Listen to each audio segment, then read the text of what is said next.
का हो? अरे सावन आ गई, हमरो के देवघर घुमाइबा कि ना? देवघर घुमाए? हाँ। देखत ना हो इतना काम धाम छिटकल है। काम धाम छोड़ा और है ला पहले हमार बात सुना। सुनावा। हे सावनावा में हो सावनावा में हो सावनावा में राजा देवघर घुमा दा सावनावा में। राजा देवघर घुमा दा सावनावा में। राजा देवघर घुमा दा सावनावा में। हे सावनावा में हो सावनावा में हो सावनावा में राजा देवघर घुमा दा सावनावा में। राजा देवघर घुमा दा सावनावा में। राजा देवघर घुमा दा सावनावा में।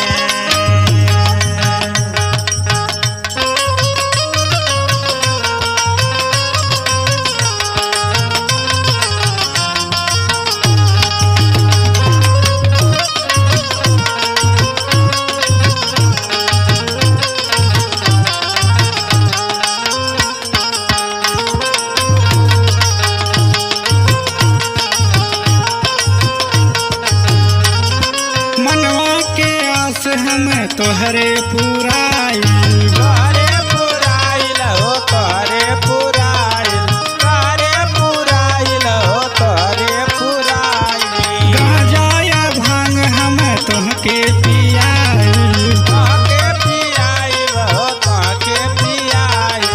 तोहके पियाइब हो तोहके पियाइब। मनवा के आस हम तोहरे पुराई। गांजा या भांग हम तोहके पियाई। तनी राखा भरोसा तू मनवा में राजा देवघर घुमा दा सावनावा में। राजा देवघर घुमा दा सावनावा में। राजा देवघर घुमा दा सावनावा में।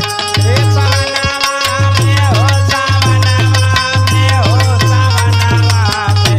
राजा देवघर घुमा दा सावनावा में।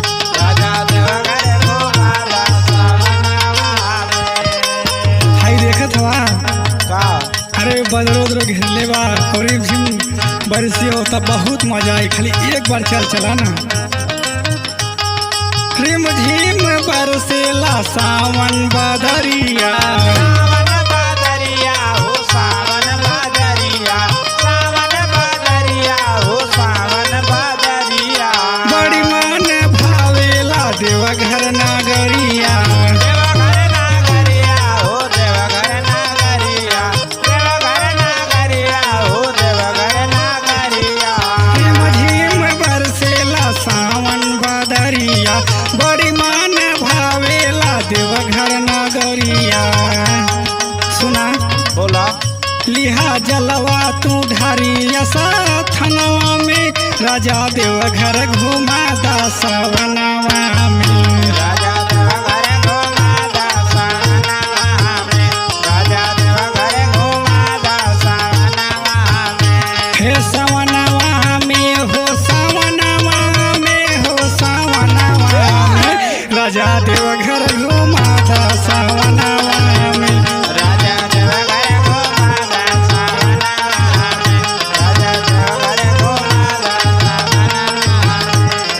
देवघर घुमा दा सावनावा में। राजा देवघर घुमा दा सावनावा में।